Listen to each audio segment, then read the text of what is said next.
Good morning, everyone, and welcome to today's edition of Daily Stand-Up. My name's Lee Henson, president and founder of AgileDad, and without any further ado, let's get started. Today, we want to address another question that comes in from one of our subscribers.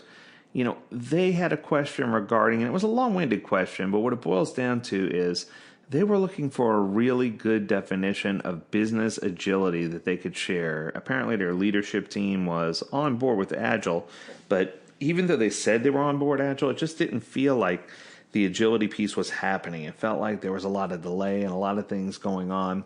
So the question that it boiled down to is, what is true business agility? So in order to have business agility, there's a handful of things that you should probably have in place. Let's review those real quick. The first one and the most important one is probably how quick you can adapt to change.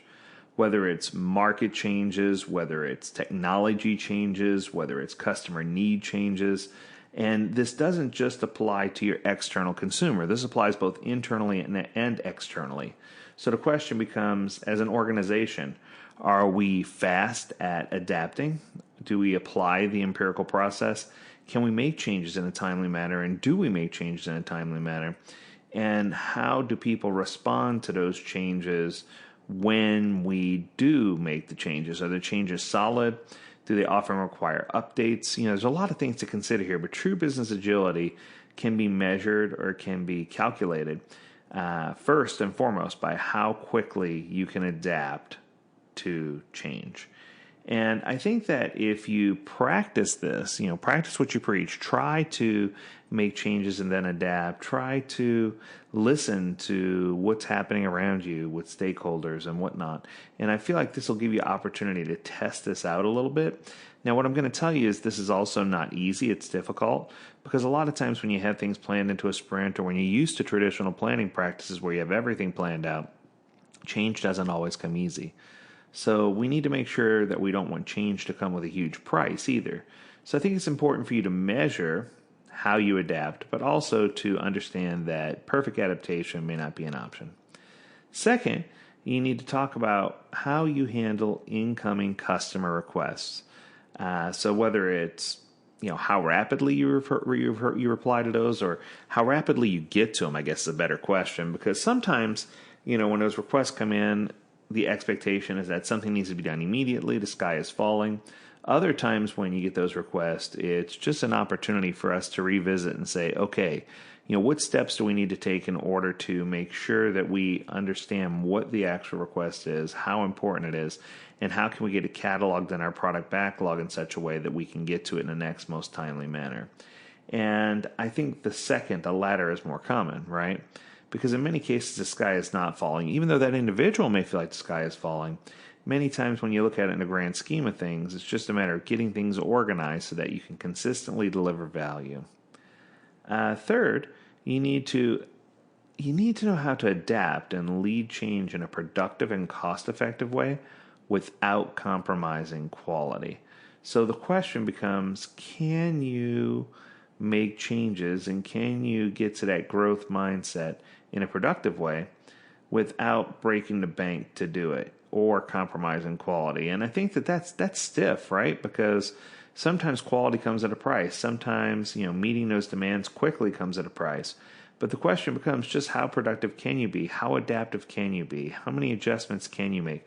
Is it possible for you to make changes quickly without compromising quality if the changes make sense, right? And I think that's the big key there.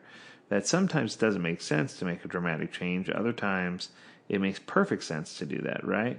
So it's one of those things where you have to ask yourself, if we are going to be a leader in the industry for our product or service, what type of changes need to be made and how can we do it without compromising quality? Finally, in order for you to have true business agility, you must be able to continuously be at a competitive advantage. Now, this is the interesting one. Some of my favorite companies that I work with, some of my favorite Fortune 100, the Amazons, the Apples of the world, one of the things that they do is they consistently maintain an innovation backlog. That innovation backlog allows them to pivot and make adjustments, make changes, and it allows people to get excited about new cutting edge, bleeding edge things that they can do in order to help with true business agility so that they can get their product or service to market faster than anybody else. business agility is correctly concerned with the adoption and the evolution of values.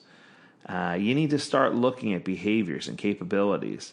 This is what enables businesses and individuals to be more adaptive, creative, and resilient when dealing with complexity or uncertainty or change.